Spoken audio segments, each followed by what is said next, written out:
Education centre में आपका स्वागत है।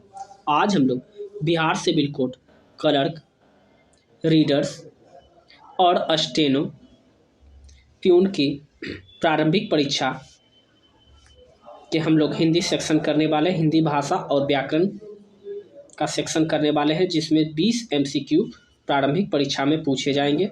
इसका सेट नंबर हम लोग 3 करने वाले हैं। यदि इस चैनल पर आप लोग पहली बार विजिट किए हैं तो चैनल को सब्सक्राइब करके बेल आइकन को दबाना ना भूलें और 1 से लेकर 2 सेट तक आप प्लेलिस्ट में जाकर देख सकते हैं। तो चलिए हम लोग वीडियो को शुरू करते हैं। इसी प्रकार के प्रश्न पूछे जाएंगे हिंदी भाषा में। पहला जो प्रश्न है, अलंकार शब्द में कौन सा उपसर्ग है? यहाँ पर उपसर्ग की बात की गई है, तो अलंकार शब्द में जो है अल उपसर्ग है। दूसरा प्रश्न है, नेत्रहीन शब्द में कौन सा समास है? देखिए, समास जो है बहुत ही इम्पोर्टेंट होने वाला है, क्योंकि हिंदी सेक्शन से समास से 2 से 3 क्वेश्चन पिछले भी साल जो एग्ज़ाम हुआ था प्रीवियस ईयर 2016 में, उसमें भी पूछा गया था, और इस 2022 में जो एग्ज़ाम होने वाला है 2023 में, उसमें भी पूछा जाएगा। तो देखिए, नेत्रहीन का अर्थ होता है नेत्र से जो हीन हो, उसे क्या कहते हैं? तत्पुरुष समास कहते हैं। द्वंद्व का जो होता है, पहला पद संख्यावाचक और अंतिम पद जो होता है वह धातु होता है, उसे ही द्वंद्व समास कहते हैं। तो ये हुआ तत्पुरुष समास। तत्पुरुष समास में कर्ता कारक को और संबोधन को छोड़कर से सभी कारक की विभक्तियां लगाकर इसका समास विग्रह होता है। तो ये चीज ध्यान में रखिएगा आप लोग। अब यहाँ पर नेत्रहीन की बात हुई है, यहाँ पर देखिए नेत्रहीन की बात हुई है, नेत्रहीन की बात हुई है, तो तृतीय तत्पुरुष कर्म तत्पुरुष को समास है। तत्पुरुष समास का उदाहरण अगर बात की जाए तो रस भरा, रस से भरा हुआ हो, करुणापूर्ण, मेघाच्छान, मदांत, ये सभी जो है तत्पुरुष समास के उदाहरण हैं। आगे हम लोग देखते हैं प्रश्न नंबर 3। मेरी गोद में बिल्ली है, इस वाक्य में कौन सा कारक है? तो कारक के 8 भेद हैं, जैसा कि आप लोग जानते हैं। तो इस वाक्य में अगर पूछा जाए कि मेरी गोद में बिल्ली है, इस वाक्य का अधिकरण कारक है। कौन सा कारक है? अधिकरण कारक है। अब देखिए, ध्यान में रखिएगा, बार बार इसको जितनी भी और क्वेश्चन मिले पूरी बार रिपीट कीजिए, जिससे कि आप भूले नहीं। क्या पढ़े हैं? कर्ता ने कर्म को करण से या द्वारा संपादन को के लिए हेतु निर्मित वास्ते अपादान से यहाँ पर देखिए संबंध काके की रे रीरी नानेनी अधिकरण में भीतर पर पय पर। तो यहाँ पर देखिए अधिकार है, अधिकार में गोदी में बच्चा है, मेरी गोद में बिल्ली है, में है, तो यानी अधिकरण कारक हो गया। इस तरह से इसका आंसर क्या होगा? ऑप्शन नंबर डी सही उत्तर होगा। तो आप लोग अच्छे तरीके से समझ गए होंगे। यथावर का विलोम शब्द कौन सा है? यथावर का विलोम शब्द की बात की जाए तो इस प्रश्न का सही उत्तर जो होगा ऑप्शन नंबर बी जंगम होगा। जंगम का पर्यायवाची शब्द की बात की जाए अस्थायी, अस्थिर, चलनशील, गमनशील आदि जो होते हैं, ये जंगम का पर्यायवाची शब्द होता है। ठीक है, आप लोग अच्छे तरीके से समझ गए होंगे। आगे का जो प्रश्न है, नेकी का फल बदी, नेकी का फल बदी, बदी का मत अर्थ होता है बुरा, नेकी का फल जो बुरा। इस लोकोक्ति का अर्थ क्या है? तो जो व्यक्ति के सामने आए उसकी प्रशंसा करना ही नहीं, ये गलत है। भलाई का बदला बुराई, बिल्कुल सही होगा। नेकी का फल क्या है? बदी का अर्थ बुरा होता है, तो भलाई का बदला में बुराई, तो ऑप्शन नंबर बी जो है इसका सही उत्तर हो जाएगा। आगे का जो प्रश्न है, प्रश्न नंबर 6 जो है, शुक्ल का विलोम शब्द कौन सा है? शुक्ल का विलोम शब्द कौन सा है? इस प्रश्न का सही उत्तर क्या हो जाएगा?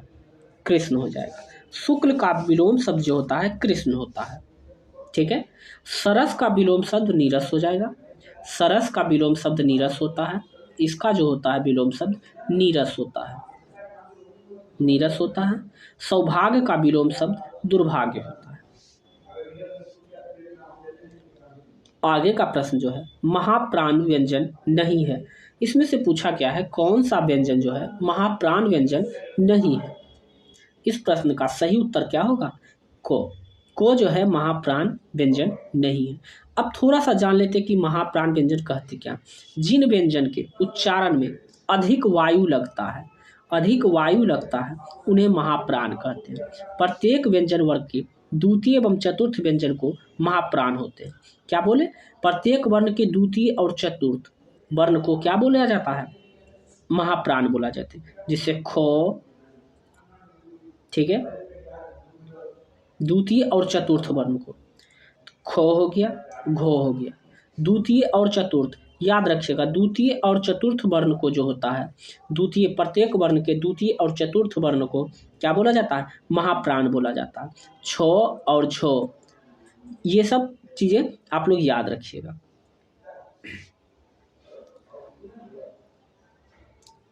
आगे का जो प्रश्न है, भरपेट शब्द में निम्न में से कौन सा समास है।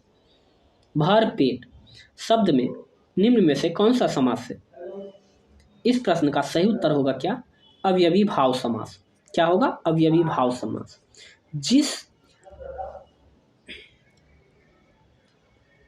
ठीक है, भरपेट में जो है अवयवी समास है।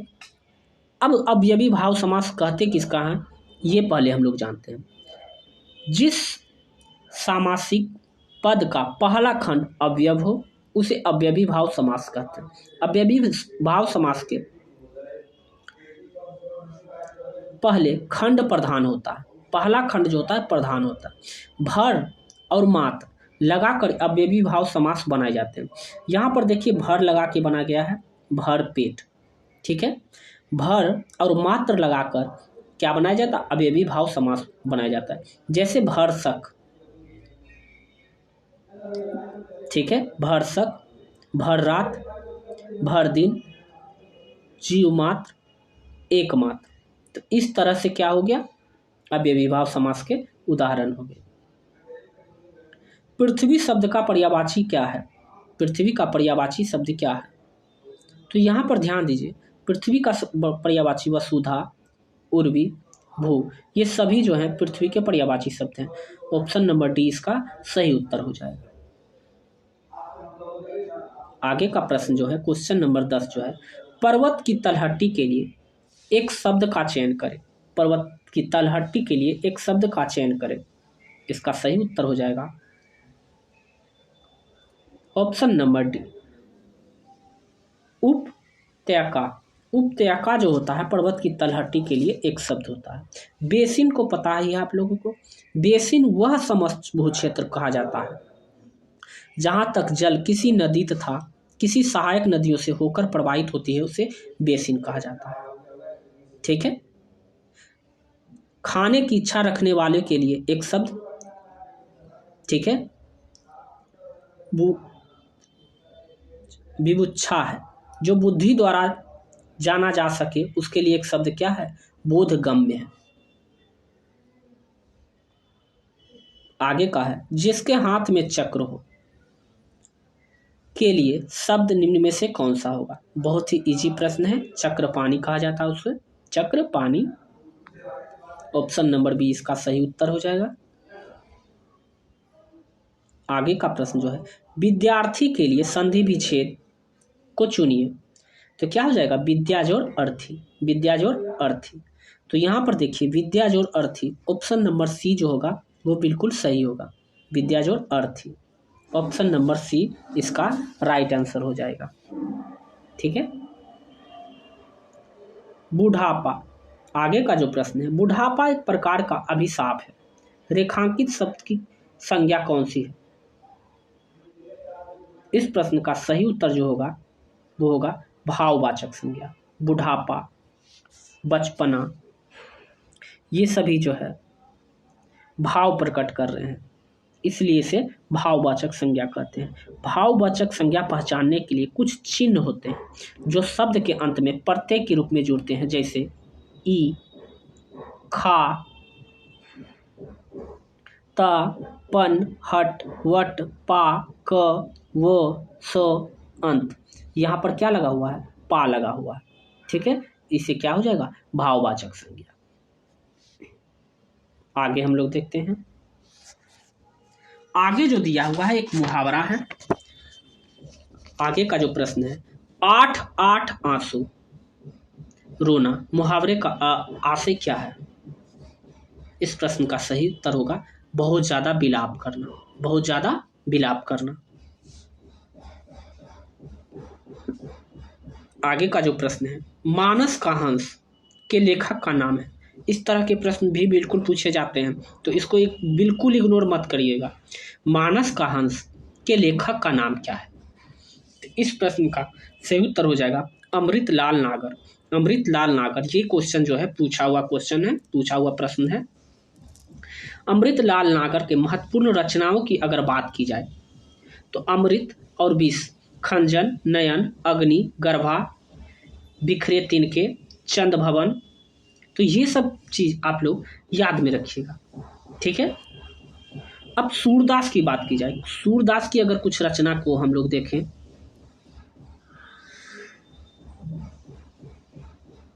ठीक है,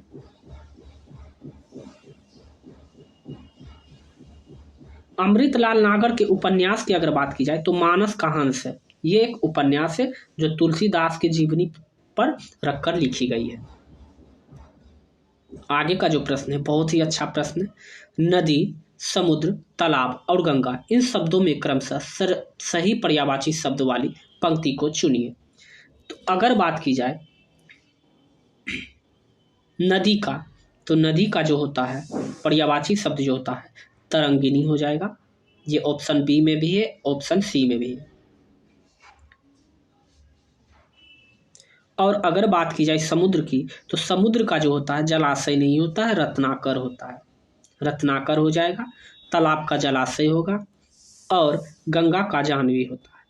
तो इस तरह से ऑप्शन नंबर सी इसका सही उत्तर हो जाएगा।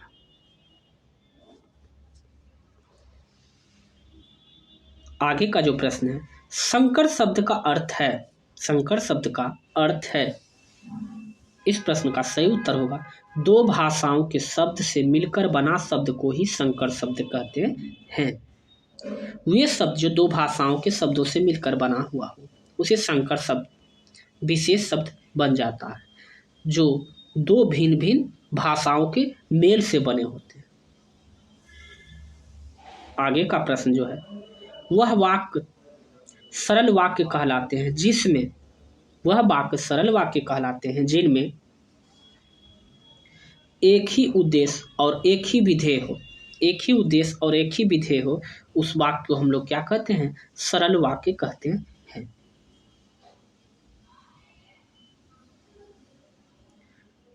आगे का जो प्रश्न है, प्रश्न नंबर 19, रामधारी सिंह दिनकर को भारतीय ज्ञानपीठ पुरस्कार प्राप्त था। इस प्रश्न का सही उत्तर होगा कुरुक्षेत्र के लिए। रामधारी सिंह दिनकर को कुरुक्षेत्र के लिए ज्ञानपीठ पुरस्कार 1972 ईस्वी में प्रदान किया गया था। तो ये चीज आप लोग याद रखिएगा।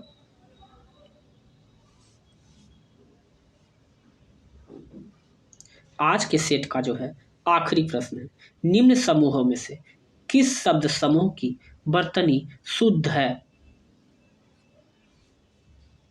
इस प्रश्न का सही उत्तर जो होगा दिग्विजयी, कृतज्ञ और क्षितिज, इसकी वर्तनी क्या है? शुद्ध है। तो ऑप्शन नंबर ए हो जाएगा इसका राइट आंसर हो जाएगा। तो यदि आपको यह वीडियो अच्छा और हेल्पफुल लगा हो तो चैनल को सब्सक्राइब करके बेल आइकन को दबाना ना भूलें और जितना हो सके आप अपने दोस्तों के साथ शेयर कर दीजिए। और इस पर हम कंप्यूटर का सीरीज भी, कंप्यूटर जो कि 15 मार्क्स का पीटी में भी आ रहा है, तो इस वजह से इसे भी इग्नोर ना करें क्योंकि ये भी आपके मार्किंग में काफ़ी हेल्पफुल साबित होगा। तो इसका भी सीरीज हम लोग आज से ही इस चैनल के माध्यम से प्रोवाइड करा दे रहे हैं। तो मिलते हैं हम लोग नेक्स्ट वीडियो में, अभी के लिए बस इतना ही। जय हिंद।